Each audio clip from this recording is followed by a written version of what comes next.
ملک کا سب سے بڑا شہر اور معاشی ہب کراچی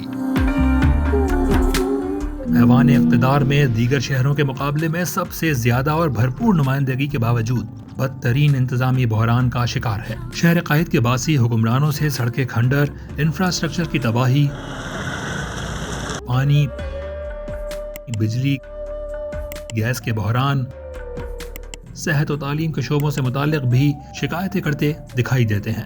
ایوانوں میں کراچی کی نمائندگی کا جائزہ لیا جائے تو کراچی سے سینٹ، قومی assembly, Sindh assembly, Karachi metropolitan corporation, town municipal corporations, cantonments, union کمیٹیوں اور وارڈز میں 3122 عوامی نمائندے مختلف جماعتوں کے پلیٹ فارم سے ایوانوں میں موجود ہیں۔ اقتدار کے مختلف ایوانوں میں پیپلز پارٹی کے منتخب نمائندوں کی تعداد 1234 بنتی ہے، جن میں سینیٹرز، اراکین قومی اسمبلی اور صوبائی assembly, KMC، town, union committee اور وارڈز کونسلرز شامل ہیں۔ سب سے زیادہ نمائندگی ہونے کی وجہ سے شہر کراچی کی تعمیر و ترقی کی سب سے زیادہ ذمہ داری بھی پیپلز پارٹی پر ہی عائد ہوتی ہے۔ کراچی کے جو ایشوز ہیں، KMC کام کر رہی ہے، جہاں پہ ریپیئر کا کام ہو رہا ہے KMC وہ ریپیئر کا کام بھی کر رہی ہے، جہاں پر سڑکیں بنانے کا کام ہو رہا ہے KMC وہ سڑکیں بنانے کا کام بھی کر رہی ہے۔ بیسک ذمہ داری KMC کی اور DMCs کی وہ کام کر رہے ہیں، اور حکومت سندھ کی طرف سے جو فنڈز ان کو دینے چاہیے وہ دیے بھی گئے ہیں۔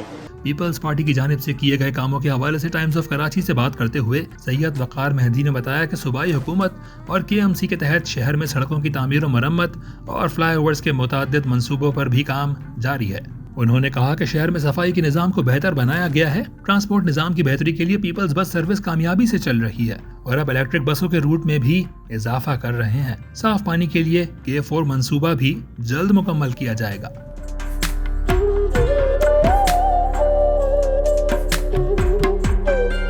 کراچی سے سینٹ، قومی اسمبلی اور سندھ اسمبلی میں نمائندگی کے حوالے سے تیسرے نمبر پر متحدہ قومی موومنٹ پاکستان ہے، جس کے منتخب نمائندوں کی تعداد 53 نمائندے ہیں۔ عام طور پر MQM پاکستان کا شمار دوسرے نمبر کے سٹیک ہولڈرز کے طور پر ہوتا ہے۔ بلدیاتی انتخابات 2023 کے بائیکاٹ کی وجہ سے کراچی میٹروپولیٹن کارپوریشن کے بلدیاتی اداروں میں کوئی نمائندگی نہیں ہے۔ سندھ اسمبلی میں قائد حزب اختلاف علی خورشیدی نے ٹائمز آف کراچی کو بتایا کہ کراچی شہر جن مسائل کا شکار ہے ان میں بیشتر کا تعلق صوبائی حکومت اور بلدیاتی اداروں سے ہے۔ وزیر اعظم شہباز شریف سے بات کر کے کراچی کے لیے 10 ارب روپے کا ترقیاتی پیکج حاصل کیا ہے، جس کے تحت علاقائی سڑکوں اور سیوریج نظام کی مرمت ہوگی اور اس پیکج کے تحت کام شروع ہو چکا ہے۔ علی خورشیدی نے کہا کہ گیس اور بجلی کے مسائل پر وفاقی اور صوبائی حکومت کو سنجیدہ ہونے کی ضرورت ہے۔ ہمارے مثبت اقدام کے ثمرات جلد عوام کو ملنا شروع ہوں گے۔ یقین جانیے 5 سال سے صرف وعدے وحید ہو رہے تھے، امپلیمنٹیشن نہیں ہو رہی تھی۔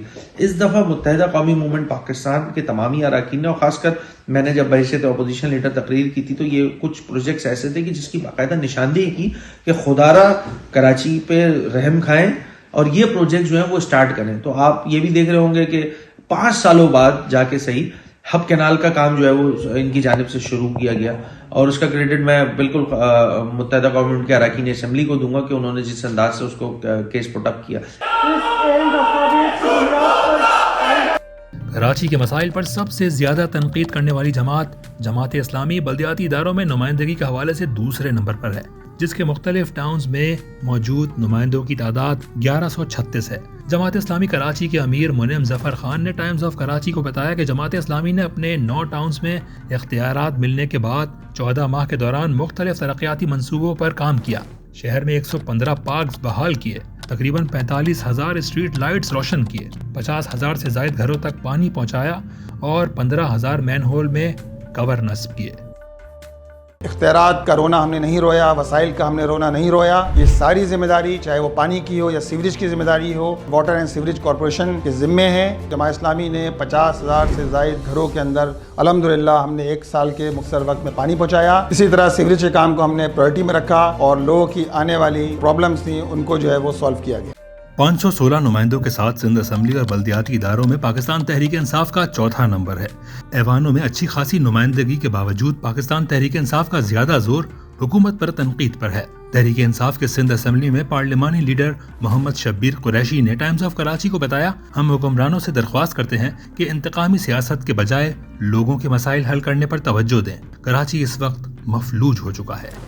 ہر سال ابھی بھی لوگ بچے سڑکوں مار رہے ہیں، یہ بھی ان کا ہے، سیم بھی ان کا ہے، وفاق بھی ان کا ہے۔ لیکن جو پورے سال جو چل رہا ہے نا اس میں میں سمجھتا ہوں کہ انہوں نے عوام کی انفراسٹرکچر یا عوام کی سہولتوں کی بجائے صرف ایک کام کو فوکس رکھا ہے تمام لوگوں نے، وہ ہے کہ پی ٹی آئی کو دبانے کے لیے، پی ٹی آئی کو لوگوں کو گرفتار کرنے کے لیے اور پی ٹی آئی خان صاحب کی گرفتاری، اس کے علاوہ ان کا کوئی ایشو نہیں۔ تو ہم ان سے کہتے ہیں اللہ کے واسطے اس عوام کے لیے سوچیں اور شہر کراچی کے لیے سوچیں۔ آج شہر کراچی انتہائی پستی میں جا رہا ہے کہ شہر کراچی جو ترقی یافتہ شہروں میں ایک پہلے کر کے لاتا تھا، آج کراچی دنیا کے کچرا کنڈی والے شہروں میں شمار ہوتا ہے۔ ملک کا معاشی ہب اور منی پاکستان کراچی کی ترقی کے دعوے حکومتی اور اسٹیک ہولڈرز کے بیانات تک محدود ہیں، جبکہ عوام بنیادی سہولیات کی عدم دستیابی سے مایوس ہے۔ ایوانوں میں کراچی سے Peoples party, MQM Pakistan, Jamaat Islami اور تحریک انصاف سمیت دیگر جماعتوں کی بڑی نمائندگی کے باوجود عوام کسی کی بھی کارکردگی سے مطمئن نہیں ہے۔ کراچی کی تعمیر و ترقی اور بہتر منصوبہ بندی تمام اسٹیک ہولڈرز کی اجتماعی کوششوں کی متقاضی ہے۔